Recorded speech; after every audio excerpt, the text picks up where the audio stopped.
ಇಷ್ಟೊಂದು ತುಳಸಿ ಗಿಡನ? ಆದ್ರೆ ಇದ್ರ ಬಣ್ಣ ಕಪ್ಪಿ ಹಾಕಿದೆ. ನಾನಂತೂ ಕಪ್ಪು ಬಣ್ಣ ತುಳಸಿ ಯಾವತ್ತೂ ನೋಡೇ ಇಲ್ಲ.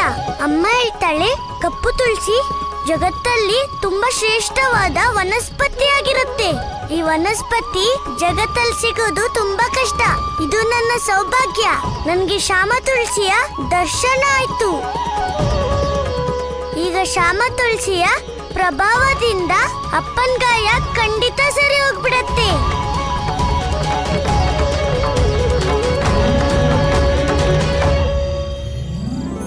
ಪ್ರಭು, ಇದು ನನ್ನ ಸೌಭಾಗ್ಯ. ಈ ಪರ್ವತದಲ್ಲಿ ನನಗೆ ನಿಮ್ಮ ದರ್ಶನವಾಯಿತು. ಗೋಲೋಕದಿಂದ ಈ ಪೃಥ್ವಿಗೆ ಬರುವಾಗ ನಾನು ಮರೆವಿನಿಂದ ಈ ಪರ್ವತ ತಲುಪಿದ್ದೆ. ಅಂದಿನಿಂದ ನಿಮಗಾಗಿ ಕಾಯುತ್ತಿದ್ದೆ ಪ್ರಭು. ಇಂದು ನೀವು ಇಲ್ಲಿಗೆ ಬಂದು ನನ್ನನ್ನು ಈ ಪರ್ವತದಿಂದ ಮುಕ್ತಗೊಳಿಸಿದಿರಿ ಪ್ರಭು. ಇನ್ನು ನನ್ನ ಸೋದರಿ ತುಳಸಿಯಂತೆ ಶ್ಯಾಮ ತುಳಸಿಯಾದ ನನಗೂ ಈ ಜಗತ್ತಿನಲ್ಲಿ ಸ್ಥಾಪಿತವಾಗುವ ಮಾರ್ಗ ಸಿಕ್ಕಂತಾಯಿತು. ನಾನು ನಿಮಗೆ ಎಂದಿಗೂ ಆಭಾರಿಯಾಗಿರುವೆ ಪ್ರಭು. ಶ್ಯಾಮಲ ತುಳಸಿಗೆ ಶ್ಯಾಮನ ಪ್ರೇಮ ದೊರೆಯೇ ಧನ್ಯಳಾದಳು ತುಳಸಿಯಮ್ಮ. ಪ್ರಭುವಿನ ಸೇವೆಗೆ ಒದಗುವ ಯೋಗ ಬಂದಿರೆ ಮುದವನು ತಳೆಯುತ್ತ ಬೇಗ. ಧನ್ಯ ಭಾವದಲ್ಲಿ ಎರಗುತ್ತಲಾಗ ಹರಿ ಸೇವೆಗೆ ಮುಡಿ ಬಿಟ್ಟಳು ತನನೆ. ಗೈದಳು ಮನದೊಳು ಕೃಷ್ಣನ ಭಜನೆ. ಕೃಷ್ಣ, ಬೇಗ ಮುಗ್ಸು.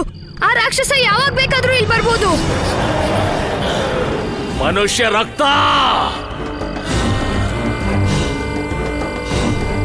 ಅಪ್ಪ, ನಿಮ್ ಕೈನ ಮುಂದೆ ಮಾಡಿ.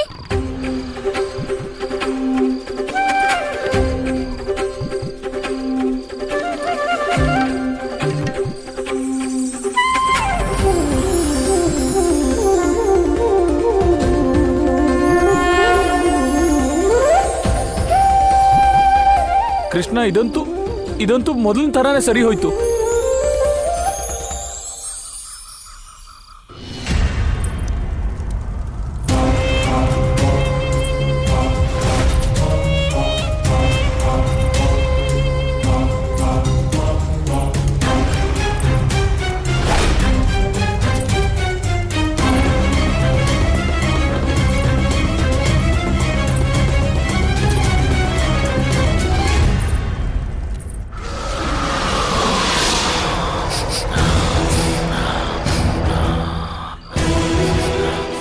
ಈ ರಕ್ತದ ಗಂಧ ನನಗೇಕೆ ಬರುತ್ತಿಲ್ಲ? ಎಲ್ಲಿ ಹೋದ ಆ ಮನುಷ್ಯ?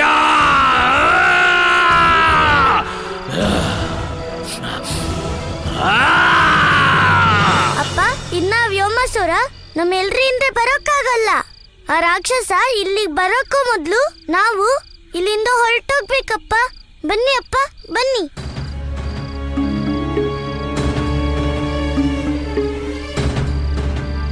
ಅಪ್ಪ, ಏನ್ ಯೋಚನೆ ಮಾಡ್ತಿದ್ದೀರಾ ಅಪ್ಪ?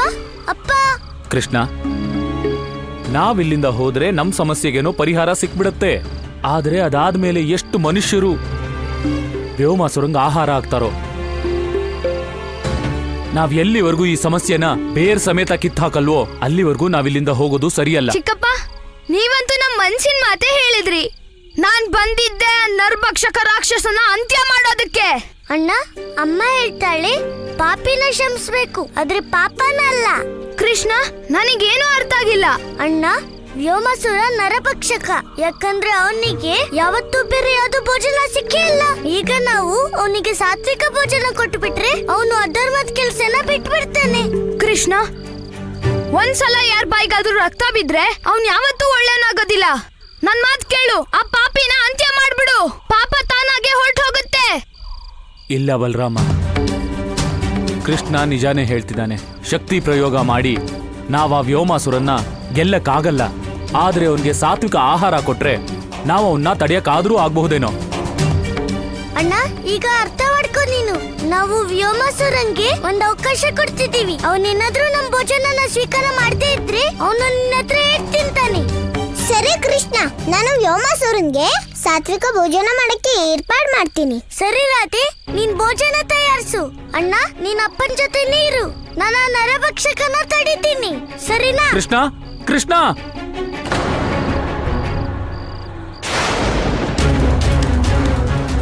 ಮಹಾರಾಜ ಮಹಾರಾಜ, ನಾನು ನಿಮ್ಮ ಬಂಧಿಯೇ.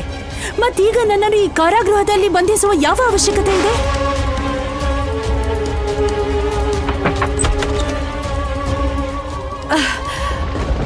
ನೀನಂದುಕೊಂಡೆ ಈ ನಿನ್ನ ಮಧುರ ರೂಪ ಮತ್ತು ಮೋಹಿನಿ ಮಾಯೆಯಿಂದ ಭಗವಂತ ಕಂಸನನ್ನು ವಂಚಿಸುವೆ ಎಂದು. ಅದಕ್ಕೆಂದೇ ನಿನ್ನನ್ನು ಆ ವಂಚಕ ವಿಷ್ಣು ಕಳಿಸಿರುವನಲ್ಲವೇ? ಶತ್ರು ಅಲ್ಲ, ನಾನು ನಿಮ್ಮ ಶುಭಚಿಂತಕಳು ಮಹಾರಾಜ. ಅರಿತುಕೊಳ್ಳುವ ಪ್ರಯತ್ನ ಮಾಡಿರಿ. ಯುಗ ಯುಗಗಳಿಂದ ನಿಮ್ಮ ಶುಭಕಾಮನ ಹೊತ್ತು ಬದುಕಿದ್ದೇನೆ. ಕೇವಲ ಒಂದು ಬಾರಿ ಅವಕಾಶ ನೀಡಿರಿ, ನಿಮ್ಮ ಈ ಎಲ್ಲಾ ಸಮಸ್ಯೆಗಳ ಅಂತ್ಯ ಮಾಡುತ್ತೇನೆ. ಕೇಶಿನಿ ನಾನು, ನನ್ನ ದೃಷ್ಟಿ ಖಡ್ಗದಂತೆ. ಕಂಸನು ವಿಷಘಾತ ಮತ್ತು ಕೇಶಿ ಮೃತ್ಯುಪಾಶ. ಇನ್ನು ಒಂದು ಬಾರಿ ನಿನ್ನ ಮಾಯೆಯಿಂದ ನನ್ನನ್ನು ಮೋಹಿಸಲು ಪ್ರಯತ್ನಿಸಿದರೆ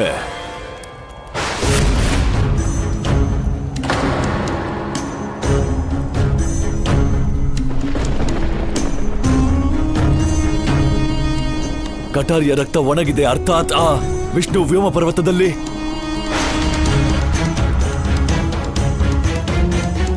ಚಕ್ರಧಾರಿ ವಿಷ್ಣು, ಈ ಬಾರಿ ನೀನು ಭಗವಂತ ಕಂಸನ ವ್ಯೂಹದಲ್ಲಿ ಸಿಲುಕಿರುವೆ ಮತ್ತು ನನ್ನ ಈ ವ್ಯೂಹವನ್ನು ನಿನ್ನ ಸುದರ್ಶನ ಚಕ್ರವು ಭೇದಿಸಲಾಗದು. ಕಾಕಾಸುರ,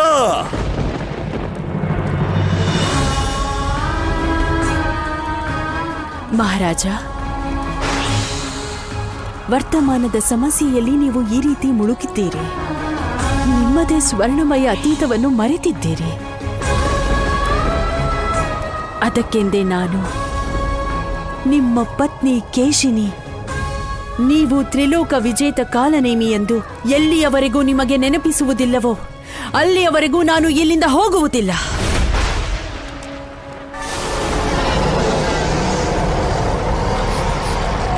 ರಕ್ತಗಂಧ ಎಲ್ಲಿ ಹೋಯಿತು? ಆ ರಕ್ತಗಂಧ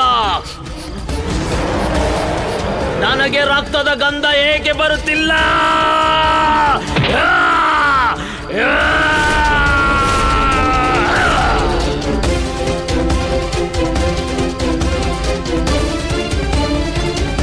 ವ್ಯೋಮಾಸುರ,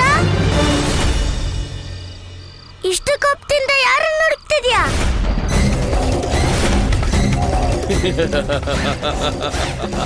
ಭೋಜನ, ಮಾನುಷ ಭೋಜನ. ಆದರೆ ಇಷ್ಟೊಂದು ಚಿಕ್ಕದೇ? ಮಾನುಷ ಬಾಲಕ. ಅಮ್ಮ ಹೇಳ್ತಾಳೆ, ಬಹಳ ಕೆಟ್ಟವನಾಗಿರೋ ವ್ಯಕ್ತಿಯೊಳಗೂ ಒಳ್ಳೆ ಮನ್ಸು ಜೀವಂತವಾಗಿರತ್ತಂತೆ. ಮತ್ತೆ ನಾವು ಮಾಡ್ಬೇಕಾಗಿರೋದೇನಂದ್ರೆ ಅವನಿಗೆ ಅರ್ಥ ಮಾಡಿಸೋದು. ಇವತ್ತು ಹೇಗಾದ್ರೂ ಮಾಡಿ ಈ ವ್ಯೋಮಾಸುರಂಗೆ ಸಾತ್ವಿಕ ಭೋಜನದ ಅರ್ಥ ತಿಳಿಸಲೇಬೇಕು. ಅಲ್ಲೇ ನಿಂತ್ಕೋ ವ್ಯೋಮಾಸುರ.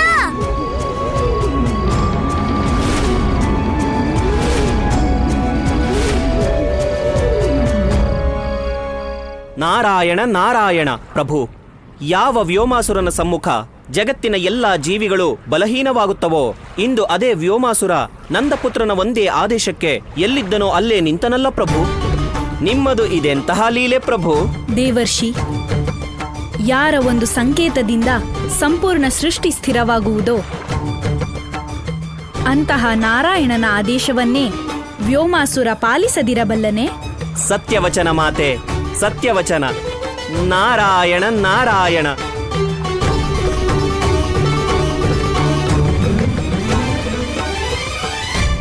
ವ್ಯೋಮಾಸುರ, ನನ್ಗೆ ಖುಷಿ ಆಗ್ತಿದೆ ನೀನು ನನ್ ಮಾತ್ ಕೇಳ್ತೀಯ ಅಂತ. ಮತ್ತೀಗ ನಾನು ಹೇಳೋದನ್ನ ಕೇಳಿದ್ರೆ ನೀನು ಯಾವತ್ತೂ ಭೋಜನಕ್ಕಾಗಿ ಇಷ್ಟೊಂದು ಕೋಪಿಸ್ಕೊಳ್ಳೋ ಅಗತ್ಯ ಇರಲ್ಲ. ಇಲ್ಲ ಬಾಲಕ, ನೀನೇ ನನ್ನ ಭೋಜನ, ಮಾನುಷ ಭೋಜನ. ಹಾ ಹಾ, ನನ್ ಗೊತ್ತಿದೆ. ಆದ್ರೆ ನಿನ್ನ ತಿನ್ಬೇಕಂತಿದ್ರೆ ಇಷ್ಟೊಂದು ಆಶ್ರಯ ಏನಕ್ಕೆ ಪಡ್ತಿದ್ಯಾ? ನಾನೇನು ಓಡೇನು ಹೋಗ್ತಾ ಇಲ್ವಲ್ಲ. ಮೊದ್ಲು ನನ್ ಮಾತ್ ಕೇಳಿಸ್ಕೊ, ಅದಾದ್ಮೇಲೆ ನಿನ್ನ ತಿನ್ನೋದಾದ್ರೆ ತಿನ್ಬೋದು. ಯಾಕಂದ್ರೆ ನಾನು ನಿನ್ ಮುಂದೆನೇ ಇದ್ದೀನಿ. ಸರಿನಾ ವ್ಯೋಮಾಸುರ? ಧೈರ್ಯಶಾಲಿ ಭೋಜನ. ವ್ಯೋಮಾಸುರ, ನನ್ ಭೋಜನ ಅಲ್ಲ, ರಾತ್ರಿ ನಾನ್ ಧೈರ್ಯಶಾಲಿ ಅಂತ ಹೌದು. ಗೊತ್ತಿದ್ಯಾ ಯಾಕಂತ? ಯಾಕಂದ್ರೆ ನಾನ್ ಸಾತ್ವಿಕ ಭೋಜನ ಮಾಡ್ತೀನಿ. ನೀನು ಕೂಡ ನಂತರನೇ ಧೈರ್ಯದಿಂದ ಖುಷಿಯಾಗಿರ್ಬೇಕು ಅಂತಿದ್ರೆ ನೀನು ಮನುಷ್ಯ ಭೋಜನ ಬಿಟ್ಬಿಟ್ಟು ಸಾತ್ವಿಕ ಭೋಜನನ ಆರಂಭ ಮಾಡ್ಕೋ.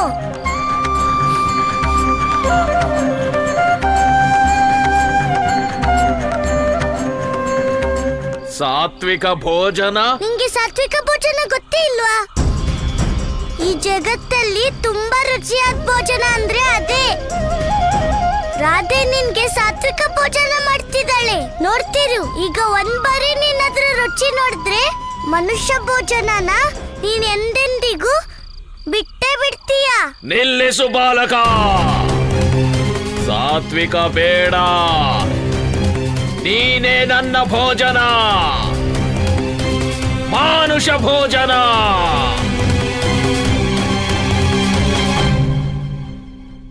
ಈ ಕೆಟ್ಟ ಮನುಷ್ಯಂಗೆ ಇಷ್ಟು ಸುಲಭವಾಗಿ ಅರ್ಥ ಆಗದೇ ಇಲ್ವಲ್ಲ. ಇವನಿಗೆ ಅರ್ಥ ಮಾಡ್ಸೋಕೆ ನಾನ್ ಬೇರೆ ಯಾವ್ದಾರ ದಾರಿ ಹುಡುಕ್ಬೇಕಷ್ಟೇ. ನಾನು ರಾಧೆ. ನಮ್ 1,00,000 ಹಸುಗಳಿಗೆ ನಾನ್ ದಿನಾ ಮೇವ್ ಹಾಕ್ತೀನಿ. ಆದ್ರೆ ಇವತ್ ನೋಡಿದ್ರೆ ಈ ವ್ಯೋಮಾಸುರನಿಗೆ ಊಟ ಹಾಕೋಣ ಅಂದ್ರೆ ಏನು ಸಿಗ್ತಾ ಇಲ್ವಲ್ಲ. ನನ್ ಅಡ್ಗೆ ಹೇಗಿರ್ಬೇಕು ಅಂದ್ರೆ ಅದರಿಂದ ಬರೀ ಒಬ್ಬ ರಾಕ್ಷಸನ ಹೊಟ್ಟೆ ತುಂಬೋದು ಅಲ್ದೆ ಅಡಿಗೆ ಸಾತ್ವಿಕವಾಗೂ ಇರ್ಬೇಕು. ಎಲ್ಲಾ ಋಷಿಗಳು ಸಾತ್ವಿಕವಾಗಿ ಯಾಕಿರ್ತಾರೆ ಅಂದ್ರೆ ಅವರು ಕಾಡಿನ ಗೆಡ್ಡೆ ಗೆಣಸ್ ತಿಂತಾರೆ. ಈ ವ್ಯೋಮಾಸುರ ಕಾಡಲ್ಲೇ ಇದ್ರು ಗೆಡ್ಡೆ ಗೆಣಸೆಲ್ಲ ಯಾಕೆ ತಿನ್ನಲ್ಲ?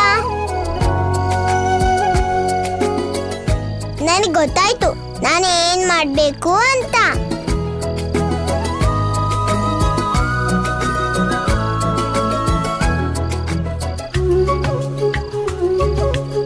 ನಾನು ಏನ್ ಹುಡುಕ್ತಾ ಇದ್ದೀನೋ ಅದು ನನಗೆ ಇಲ್ಲೇ ಸಿಗತ್ತೆ ಅನ್ಸುತ್ತೆ.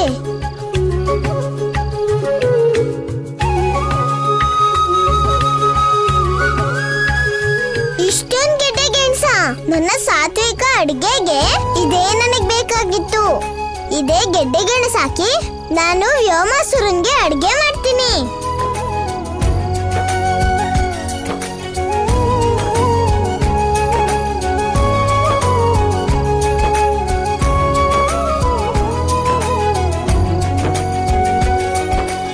ವ್ಯೋಮಾಸುರ, ಎಲ್ಲಿವರೆಗೂ ನಿನ್ನೊಳಗೆ ತಾಮಸಿಕ ಭೋಜನದ ಆಸೆ ಇರುತ್ತೋ ಅಲ್ಲಿವರೆಗೂ ನಿನ್ಗೆ ಯಾವ್ದೇ ಒಳ್ಳೆ ಮಾತು ಸರಿ ಅನ್ಸಲ್ಲ. ನಿನ್ನ ಎಲ್ಲಿವರೆಗೂ ಓಡಿಸ್ತೀನಿ ಅಂದ್ರೆ ನಿನ್ನ ತಾಮಸಿಕ ಆಸೆ ಕೊನೆ ಆಗೋವರೆಗೂ. ವ್ಯೋಮಾಸುರ, ಬೇಗ ನನ್ನ ಹಿಡಿ. ನಿಂಗ್ ಶಕ್ತಿ ಇದ್ರೆ ನನ್ನ ಹಿಡ್ಕೊಂಡ್ ತೋರ್ಸು. ಬಾ ಬಾ, ಹಿಡ್ಕೊಂಡ್ ನನ್ನ ನೋಡೋಣ. ಅಲ್ಲಲ್ಲ, ಇಷ್ಟು ಚಿಕ್ಕ ಭೋಜನ, ಇಷ್ಟು ದೊಡ್ಡ ಮಾತುಗಳು. ಇನ್ನು ನೀನು ಸಾಯುವೆ ಬಾಲಕ, ನೀನೇ ಆಗುವೆ ನನ್ನ ಭೋಜನ.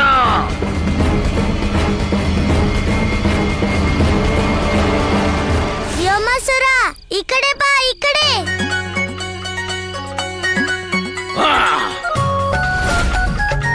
ಎಲ್ಲಿ ಹೋದ? ಎಲ್ಲಿ ಹೋದ ನನ್ನ ಬಾಲಕ ಭೋಜನ? ಎಲ್ಲಿ ಅಡಗಿಕೊಂಡ ಈ ಬಾಲಕ? ವ್ಯೋಮಾಸುರ, ಆ ಕಡೆ ಈ ಕಡೆ ಎಲ್ಲಿ ನೋಡ್ತಿದ್ಯಾ? ನಾನಿಲ್ಲಿದ್ದೀನಿ, ಇಲ್ಲಿ. ನಿನ್ಗೆ ಅಷ್ಟು ಕಾಣಿಸೋದಿಲ್ಲ ವ್ಯೋಮಾಸುರ.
ಈಗ ನೀನು ನನ್ನ ಕೈಯಿಂದ ಸಾಯುವೆ, ನನ್ನ ಆಹಾರವಾಗುವೆ ನೀನು.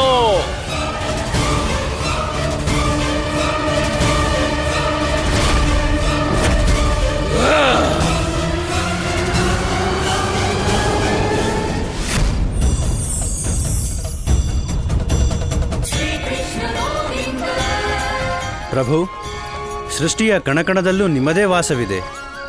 ಈ ಸಕಲ ಜಗತ್ತಿಗೂ ನೀವೇ ಕಾರಣವಾಗಿದ್ದೀರಿ. ಜಗತ್ತಿನ ಪ್ರತಿಯೊಂದು ಜೀವ ಮತ್ತು ನಿರ್ಜೀವಗಳು ನಿಮ್ಮನ್ನೇ ನಂಬಿವೆ. ನಿಮ್ಮದೇ ಆಶ್ರಯದಲ್ಲಿರುವ ನಾನು ನಿಮಗೆ ಅಹಿತ ಹೇಗೆ ಉಂಟು ಮಾಡಲಿ ಪ್ರಭು?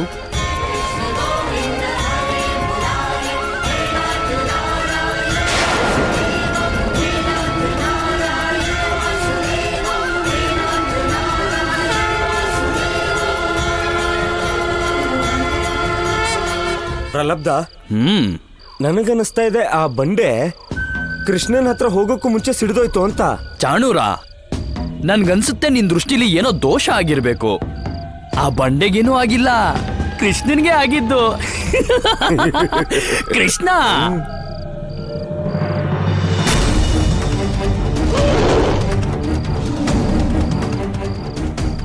ಈ ರಾಕ್ಷಸಂಗೆ ಎಷ್ಟು ಹಸುವಿದೆ ಅಂದ್ರೆ ಅದಕ್ಕೋಸ್ಕರ ಇವನೇನ್ ಬೇಕಾದ್ರೂ ಮಾಡ್ತಾನೆ.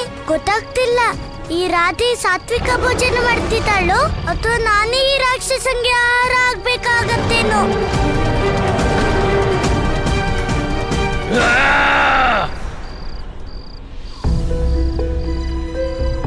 ಈಗೇನಂತೀಯ?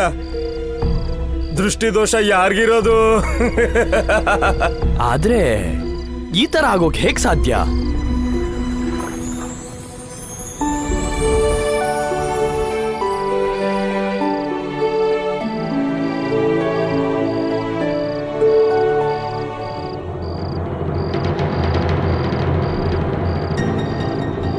ನನಗೇನಾಗ್ತಾ ಇದೆ? ನಾನು ಯಾಕೆಲ್ಲ ಹೂತೋಗ್ತಾ ಇದ್ದೀನಿ?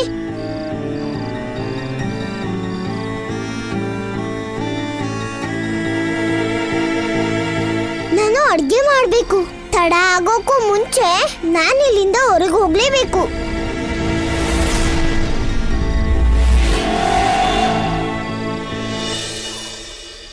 ಈ ಗೆಡ್ಡೆ ಗೆಣಸಿಂದಾನೆ ನನ್ ಭಾರ ಹೆಚ್ಚಾಗಿ ಹೋಗಿದೆ.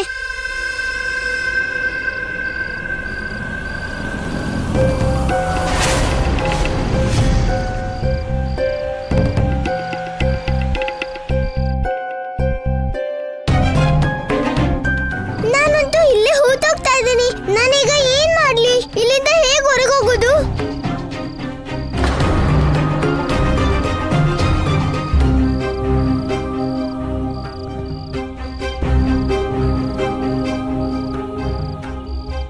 ರಾಧೆ ಬಗ್ಗೆನೂ ಗೊತ್ತಾಗ್ತಾ ಇಲ್ಲ, ಈ ಕೃಷ್ಣನ್ ಬಗ್ಗೆನೂ ಗೊತ್ತಾಗ್ತಾ ಇಲ್ಲ. ಇವರಿಬ್ರು ಅದೆಲ್ಲ ಹೋದ್ರು. ನಾನ್ ತಪ್ಪು ಮಾಡ್ದೆ. ಆ ಕೃಷ್ಣನ್ ಮಾತು ಕೇಳಿ ನಾನು ಇಲ್ಲೇ ನಿಂತ್ಕೊಂಡ್ಬಿಟ್ಟೆ. ಆ ವ್ಯೋಮಾಸುರನ ನಾನೇ ಹೋಗಿ ತಡಿಬಹುದಿತ್ತು. ಅಣ್ಣ, ಕಾಪಾಡು!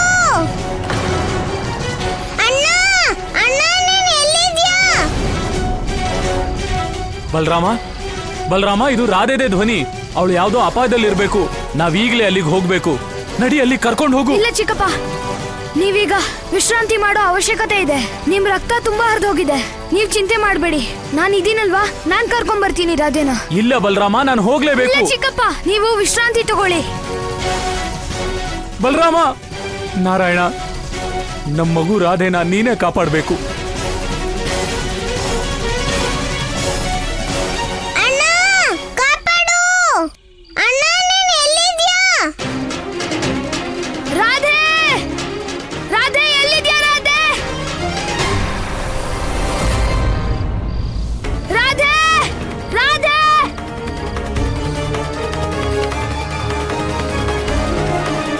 ಕಾಪಾಡಣ್ಣ!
ಅಣ್ಣ, ನೀನ್ ನೋಡಿದ್ಯಾ ಈ ಬಳ್ಳಿಲಿ ಎಷ್ಟೊಂದು ಗೆಡ್ಡೆ ಗೆಣಸಿವೆ?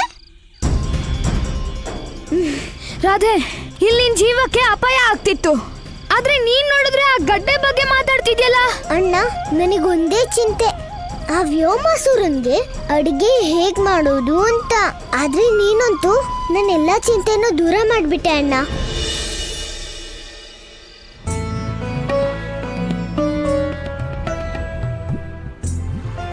ನಾರಾಯಣ ನಾರಾಯಣ. ಮಾತೆ, ಆದಿಶೇಷನು ನಿಮ್ಮ ಮನೋಭಾವವನ್ನು ಅರ್ಥ ಮಾಡಿಕೊಳ್ಳುತ್ತಿಲ್ಲ. ಆದರೆ ಸತ್ಯ ಇದೇ ಅಲ್ಲವೇ ಮಾತೆ? ನಿಮಗೆ ನಿಮ್ಮ ಜೀವನಕ್ಕೂ ಅಧಿಕವಾಗಿ ವ್ಯೋಮಾಸುರನ ಹಸಿವಿನ ಚಿಂತೆ ಇದೆ ಅಲ್ಲವೇ ಮಾತೆ? ದೇವರ್ಷಿ, ಇದು ದೇವಿಯ ಅನ್ನಪೂರ್ಣ ರೂಪ. ಅವಳು ಜಗತ್ತಿನ ಪಾಲನೆ ಪೋಷಣೆಗಾಗಿ ಕ್ಷಣ ಕ್ಷಣವೂ ಚಿಂತಿಸುತ್ತಿರುತ್ತಾಳೆ. ಮತ್ತು ದೇವಿ ಲಕ್ಷ್ಮಿಯ ಹಾಗೆಯೇ ಜಗತ್ತಿನ ಪ್ರತಿಯೊಂದು ಸ್ತ್ರೀ ಹೃದಯದಲ್ಲಿ ತನ್ನ ಪರಿವಾರಕ್ಕಾಗಿ ಇದೇ ಭಾವವಿರುತ್ತದೆ. ಮತ್ತು ಅದಕ್ಕೆಂದೇ ಪ್ರತಿಯೊಬ್ಬಳು ಸ್ತ್ರೀಯನ್ನು ಲಕ್ಷ್ಮೀ ಸ್ವರೂಪ ಎಂದು ಕರೆಯುತ್ತಾರೆ. ಸತ್ಯವಚನ ಪ್ರಭು, ಸತ್ಯವಚನ. ನಾರಾಯಣ ನಾರಾಯಣ.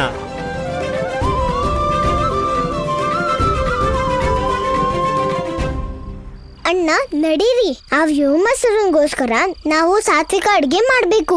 ಸರಿ ರಾಧೆ, ಆದ್ರೆ ನಾವಿಲ್ಲಿ ಅಡ್ಗೆ ಮಾಡೋದು ಹೇಗೆ ಹೇಳು? ನಮ್ಮ ಹತ್ರ ಅಂತೂ ಯಾವುದೇ ಪಾತ್ರೆನೂ ಇಲ್ಲ. ಅಣ್ಣ, ಆಗ ನಾನು ಮಾವನ್ಗೋಸ್ಕರ ನೀರ್ ತರಕ್ ಹೋದಾಗ ಅಲ್ಲೇ ಕೆರೆ ಪಕ್ಕದಲ್ಲೇ ಒಡ್ದೋಗಿರೋ ಪಾತ್ರೆ ತುಂಬಾ ಬಿದ್ದಿತ್ತು. ಅಣ್ಣ, ನೀನೋಗಿ ಆ ಪಾತ್ರೆಗಳನ್ನ ತಗೊಂಡ್ ಬಾ. ಅಷ್ಟ್ರಲ್ಲಿ ನಾನು ಒಲೆ ಉರ್ಸೋದಿಕ್ಕೆ ಸೌದೆ ತಗೊಂಡ್ ಬರ್ತೀನಿ.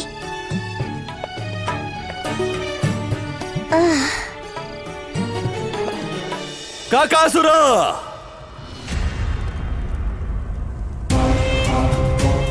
ಓ ಚಕ್ರಧಾರಿ, ನೀನು ಆ ದಡದಲ್ಲಿ ವ್ಯೋಮ ಪರ್ವತದಲ್ಲಿ ಮತ್ತು ನಾನು ಈ ಕಡೆ ಇಲ್ಲಿ. ಇಷ್ಟೊಂದು ಪ್ರತೀಕ್ಷೆಯ ನಂತರ ಇಷ್ಟೊಂದು ದೂರ, ಇದಂತೂ ಅನ್ಯಾಯವೇ. ಮತ್ತು ಭಗವಂತ ಕಂಸ ಯಾರ ಜೊತೆಯೂ ಅನ್ಯಾಯವಾಗಲು ಬಿಡಲಾರ. ನೀನು ಚಿಂತಿಸುವಂತಹ ಅವಶ್ಯಕತೆ ಇಲ್ಲ. ನಾನೇ ಸ್ವತಃ ಬರುತ್ತೇನೆ ನಿನಗೆ ದರ್ಶನ ಕೊಡಲು. ಕಾಕಾಸುರ,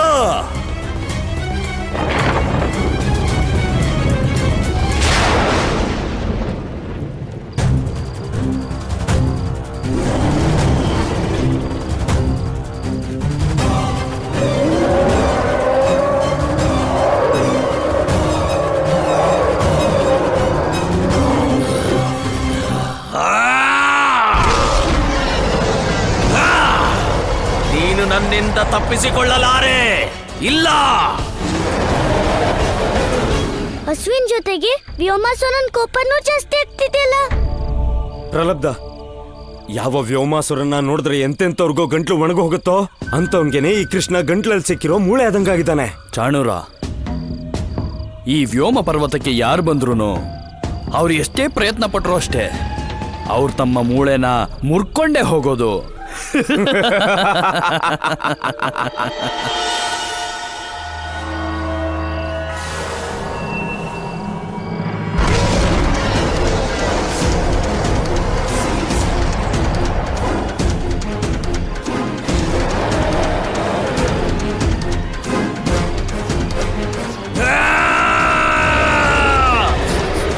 ಬಾಲಕ ಭೋಜನ.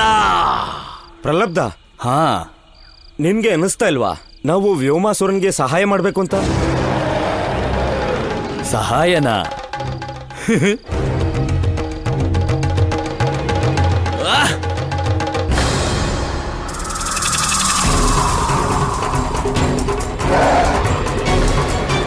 ಪ್ರಲಬ್ಧ, ಇದಕ್ಕೆ ಹೇಳೋದು ಸೂರ್ಯಂಗೆ ಬೆಳಕೊಡೋದು ಅಂತ. ಇವ್ರು ಅವರೇ ಅಲ್ವಾ ಗೋಕುಲಕ್ಕೆ ತೆರಿಗೆ ತಗೊಳಕ್ ಬರ್ತಿದ್ದವ್ರು? ಕಂಸ ಮಾವನ್ ಸೇನಾಪತಿ. ಇವರಿಗೆ ಇವ್ರ ತಪ್ಪಿನ ಫಲ ಖಂಡಿತ ಸಿಗ್ಲೇಬೇಕಲ್ವಾ?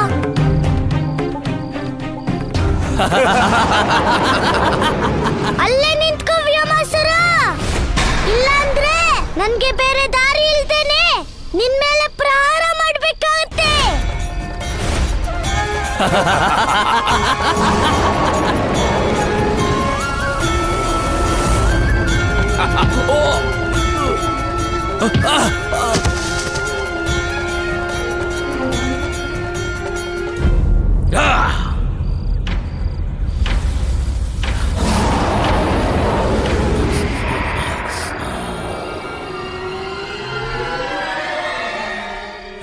ತಂದ ಭೋಜನ.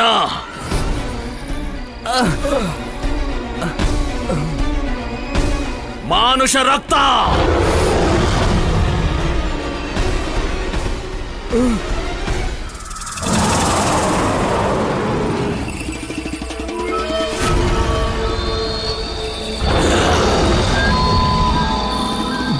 ಮಾನುಷ ಭೋಜನ. ವ್ಯೋಮಾಸುರ, ನಾವು ನಿನ್ನ ಶತ್ರುಗಳಲ್ಲ, ಭಗವಂತ ಕಂಸರ ಭಕ್ತರು ನಾವು. ಹಾ ವ್ಯೋಮಾಸುರ, ನಿನ್ನ ಭೋಜನಕ್ಕೆ ವ್ಯವಸ್ಥೆ ನಾವು ಮಾಡ್ತೀವಿ. ನಮ್ಮನ್ನು ಬಿಟ್ಬಿಡು ವ್ಯೋಮಾಸುರ. ಭೋಜನ.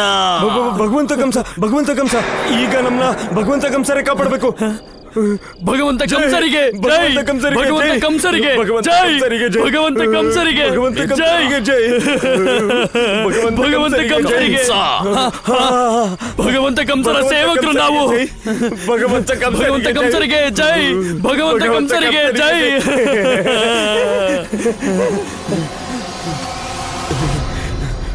ವ್ಯೋಮಾಸುರ, ಕಂಸರ ಶತ್ರು ಅಲ್ಲಿದ್ದಾನೆ, ಆ ಕಡೆನೇ ಇದ್ದಾನೆ. ಈಗ ನಾನು ಯಾವ ರೀತಿ ಜಾಗ ಹುಡುಕ್ಬೇಕಂದ್ರೆ ಆ ಜಾಗದಲ್ಲಿ ವ್ಯೋಮಾಸುರಂಗೂ ನನ್ನ ನೋಡ್ಕಕ್ಕಾಗ್ಬಾರ್ದು. ಇಲ್ಲ ಅಂದ್ರೆ ಈ ನರಭಕ್ಷಕಂಗೆ ಆಹಾರ ಆಗೋದ್ರಿಂದ ನನ್ನನ್ನು ಯಾರೂ ತಡೆಯಕ್ಕಾಗಲ್ಲ. ರಾಧೆ, ತಗೋ ಇದನ್ನ.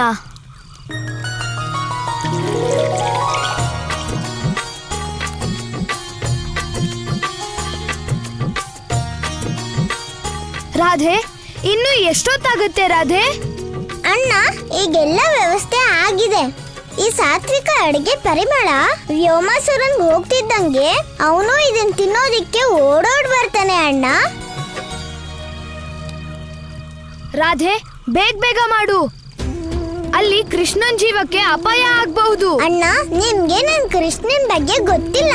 ದೊಡ್ಡ ಅಪಾಯಕ್ಕೂ ಅವನೇ ದೊಡ್ಡ ಅಪಾಯ. ಯಾವ ಅಪಾಯನೂ ಅವನನ್ನ ಮುಟ್ಟಕ್ಕಾಗಲ್ಲ. ರಾಧೆ, ನಂಗೆ ಕೃಷ್ಣನ್ ಚಿಂತೆ ಆಗ್ತಾ ಇದೆ. ನೀನ್ ಅಡ್ಗೆ ಮಾಡ್ತಿರು, ನಾನು ಹೋಗಿ ಕೃಷ್ಣನ್ನ ಕರ್ಕೊಂಡ್ ಬರ್ತೀನಿ.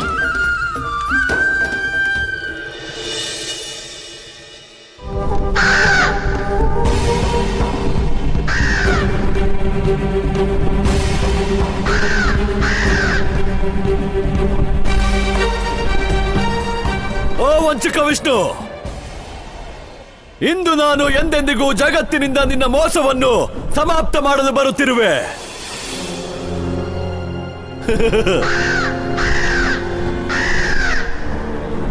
ಇಂದು ನನ್ನ ಪ್ರತೀಕ್ಷೆ ಪೂರ್ಣವಾಯಿತು. ವರ್ಷಗಳ ಹಿಂದೆ ನನ್ನ ಕಾರಾಗೃಹದಿಂದ ಯಾರು ಓಡಿ ಹೋಗಿದ್ದನೋ ಇಂದು ಮತ್ತೆ ನನ್ನ ಬಂದಿಯಾಗುವನು.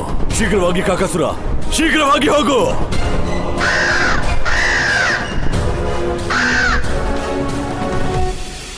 ಇಲ್ಲಿವರೆಗೂ ವ್ಯೋಮಾಸುರ ಬರ್ಬೇಕಂದ್ರೆ ತುಂಬಾ ಕಷ್ಟ ಪಡ್ಬೇಕಾಗತ್ತೆ. ಶ್ರಮ ಪಟ್ಟಷ್ಟು ಹಸು ಆಗತ್ತೆ. ಮತ್ತಮ್ಮ ಹೇಳ್ತಾಳೆ, ಹಸಿಕೊಂಡಿರೋರ್ಗೆ ರುಚಿನೇ ಬೇಕಿಲ್ವಂತೆ. ಹಂಗಂದ್ರೆ ಮನುಷ್ಯಂಗೆ ಹಸು ಆದಾಗ ರುಚಿ ಹೆಂಗಿದೆ ಅಂತ ಹೇಳೋಕ್ಕಾಗೋದಿಲ್ಲ. ಅವನ್ಗೇನ್ ಸಿಕ್ಕಿದ್ರು ಕೂಡ ಅದನ್ನ ತಿನ್ಬಿಡ್ತಾನೆ. ಇದು ಮನುಷ್ಯರಿಗೆ ನಿಜ ಆದ್ರೆ ವ್ಯೋಮಾಸುರಂಗೂ ಕೂಡ ಇದು ಖಂಡಿತ ನಿಜಾನೇ. ಇವನ್ಗೆ ಹಸುವನ್ನ ಸಹಿಸ್ಕೊಳಕ್ ಆಗ್ತಿದ್ರೆ ಅವನು ಮನುಷ್ಯ ಭೋಜನ ಬಿಟ್ಟು ಸಾತ್ವಿಕ ಆಹಾರನೇ ತಿನ್ಬೇಕಾಗತ್ತೆ. ಅವನೇನಾದ್ರೂ ಒಂದ್ಸಲ ಸಾತ್ವಿಕ ಭೋಜನ ತಿನ್ಬಿಟ್ರೆ ಅವನ್ ಖಂಡಿತ ಸರಿ ಹೋಗ್ತಾನೆ. ಅಷ್ಟ್ರಲ್ಲಿ ರಾಧೆ ಅಡಿಗೆ ಮುಗಿಸ್ಬೇಕು. ಕೃಷ್ಣ, ಕೃಷ್ಣ, ಅಣ್ಣ, ಕೃಷ್ಣ, ನೀನಲ್ಲಿ ಆ ಬಂಡೆ ಮೇಲೆ ಏನ್ ಮಾಡ್ತಿದ್ಯಾ ಕೃಷ್ಣ? ಹೌದು, ವ್ಯೋಮಾಸುರ ಎಲ್ಲಿದ್ದಾನೆ ಕೃಷ್ಣ? ಅಣ್ಣ, ನಾನು ಅವನನ್ನೇ ಹುಡುಕ್ತಿದ್ದೀನಿ. ಆದ್ರೆ ಅವನು ಕೃಷ್ಣ, ನೀನ್ ಹೇಗ್ ಹೇಳ್ತಾ ಇದ್ಯಾ ಅಂದ್ರೆ ಆ ವ್ಯೋಮಾಸುರ ನನ್ ಹಿಂದೆನೆ ಇರೋ ಹಾಗೆ.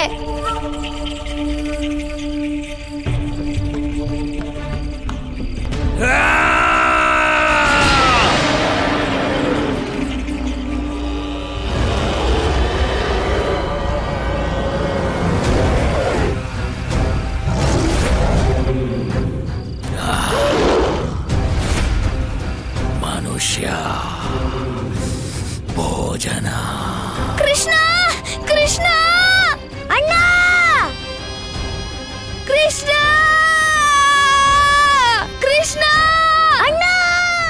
ಈ ಬಲರಾಮ ತಾನೇ ದೊಡ್ಡ ಬಲಶಾಲಿ ಅನ್ಕೊಂಡಿದ್ದಾನೆ. ಇವತ್ತಿವನ್ ಪೂರ್ತಿ ಬಲನ ವ್ಯೋಮಾಸುರ ತಿಂದು ಮುಗಿಸ್ಬಿಡ್ತಾನೆ.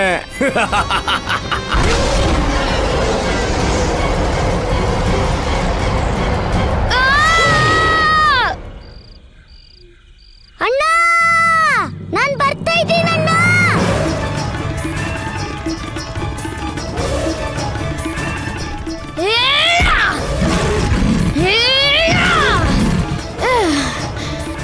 ವ್ಯೋಮಾಸುರ, ನಾನು ಬಲರಾಮ. ನೀನ್ ತಿನ್ನೋ ಆಹಾರ ಅಲ್ಲ. ಹೀಗ್ ನಿನ್ನನ್ನ ಹಿಡ್ಕೊಳ್ಳೋಕೆ.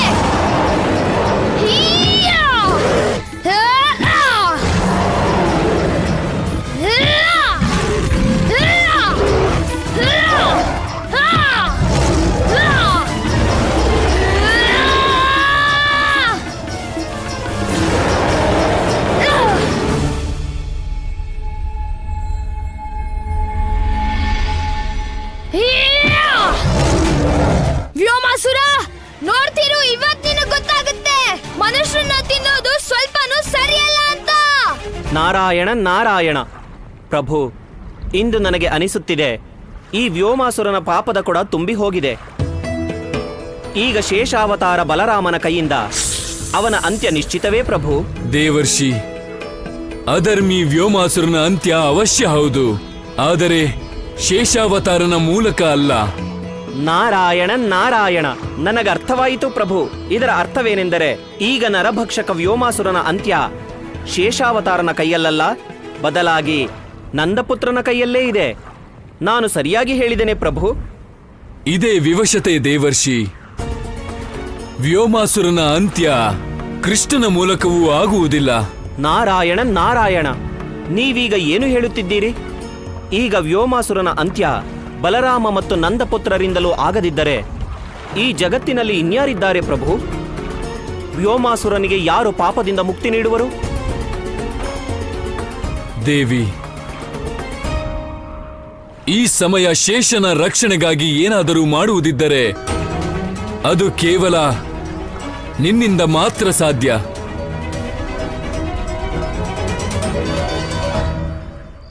ಇನ್ ಸ್ವಲ್ಪ ಹೊತ್ತಲ್ಲಿ ಈ ಸಾತ್ವಿಕ ಅಡ್ಗೆ ತಯಾರಾಗುತ್ತೆ. ಅಣ್ಣ, ನಾನು ಇನ್ನೇನ್ ಬಂದ್ಬಿಟ್ಟೆ ಅಣ್ಣ.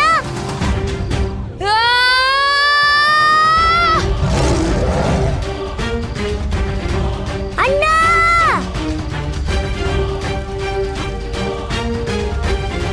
ಅಣ್ಣ, ಭೋಜನ.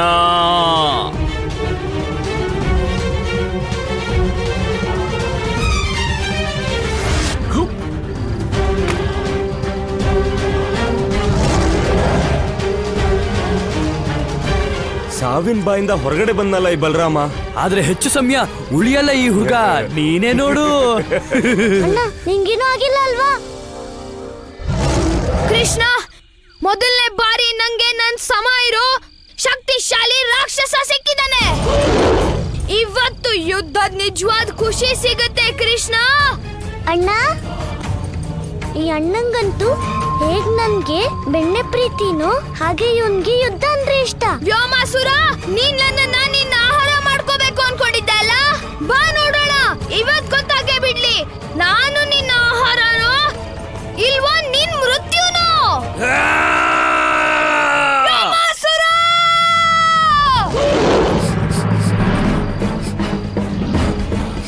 ಭೋಜನ. ಭೋಜನ. ಭೋಜನ. ಮನುಷ್ಯ ಭೋಜನ ಅಂತ ಹೇಳ್ತಾ ಹೇಳ್ತಾ ಇದ್ದಕ್ಕಿದ್ದಾಗೆ ಭೋಜನ ಭೋಜನ ಅಂತಿದ್ದಾನಲ್ಲ. ಮತ್ತಿವನ್ ಎಲ್ಲಿ ಹೋಗ್ತಿದ್ದಾನೆ? ಅಣ್ಣ, ನನ್ಗನಿಸ್ತಿದೆ ರಾಧೆ ಮಾಡ್ತಿರೋ ಆಹಾರದ ಪರಿಮಳ ವ್ಯಾಮಾಸುರನ್ವರ್ಗೂ ಬಂದ್ಬಿಟ್ಟಿದೆ, ಮತ್ತವನು ಅದೇ ಕಡೆ ಹೋಗ್ತಿದ್ದಾನಣ್ಣ. ಆದ್ರೆ ನಮ್ಮಿಬ್ರು ಯುದ್ಧ ಹಾಗೆ ಉಳಿತಲ್ವಾ ಕೃಷ್ಣ? ಅವನ್ ಯುದ್ಧ ಬಿಟ್ಟಾಕಿ ಹೇಗ್ ಹೋಗಕ್ಕಾಗತ್ತೆ? ಅಯ್ಯೋ ಅಣ್ಣ, ಈಗ ಊಟ ತಿಂದಾನೆ ಕೆಲ್ಸ ಆಗುತ್ತೆ ಅಂದ್ರೆ ಈ ಯುದ್ಧದ ಅವಶ್ಯಕತೆ ಏನಿದೆ? ಈಗ ನೀನೇ ನೋಡಣ್ಣ, ಸಾತ್ವಿಕ ಭೋಜನ ಮಾಡ್ತಿದ್ದಂಗೆ ವ್ಯೋಮಾಸುರಂಗೆ ಪೂರ್ತಿ ತೃಪ್ತಿ ಸಿಕ್ಬಿಡತ್ತೆ. ನೀನ್ ಹೇಳೋದ್ರ ಅರ್ಥ ಏನಂದ್ರೆ ಕೃಷ್ಣ, ಈಗ ನಮ್ಗೆಲ್ರಿಗೂ ಯಾವ ಅಪಾಯನೂ ಇಲ್ವಾ? ಒಂದ್ ಅಪಾಯ ಇದೆ ಅಣ್ಣ. ಆಹಾರದಿಂದ ಸಿಗೋ ತೃಪ್ತಿಗೂ ಮೊದ್ಲು ರಾಧೆ ಅವನ್ ಕೈಲಿ ಸಿಕ್ಕಾಕೋಬಿಟ್ರೆ? ಇದ್ರ ಅರ್ಥ ಏನಂದ್ರೆ ನಾವ್ ಆದಷ್ಟು ಬೇಗ ರಾಧೆ ಹತ್ರ ಹೋಗ್ಬೇಕಾಗತ್ತೆ. ನಾರಾಯಣ ನಾರಾಯಣ ಪ್ರಭು, ನನಗೀಗ ಅರ್ಥವಾಗುತ್ತಿಲ್ಲ. ಯಾವ ವ್ಯೋಮಾಸುರ ವರ್ಷಗಳಿಂದ ನರಭಕ್ಷಣೆ ಮಾಡುತ್ತಾ ಬಂದಿದ್ದಾನೋ ಅವನು ಇದ್ದಕ್ಕಿದ್ದಂತೆ ಸಾತ್ವಿಕ ಭೋಜನದ ಕಡೆ ಆಕರ್ಷಿತನಾದುದು ಹೇಗೆ ಪ್ರಭು?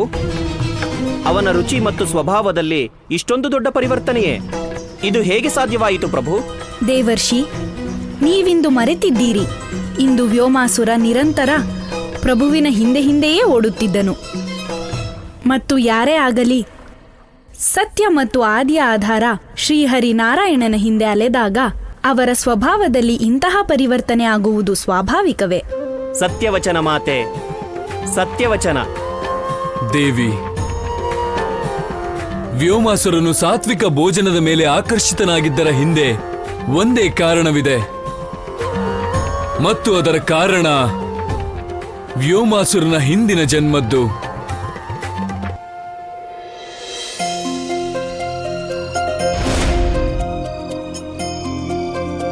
ಈಗ ಅಡಿಗೆ ಎಲ್ಲಾ ರೀತಿಲೂ ತಯಾರಾಗಿದೆ.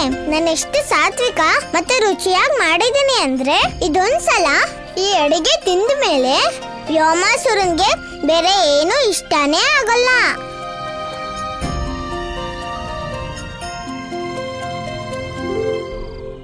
ಆದ್ರೆ ಅಣ್ಣ ಕೃಷ್ಣನ್ ಕರ್ಕೊಂಡು ಇನ್ನೂ ಯಾಕೆ ಬಂದಿಲ್ಲ?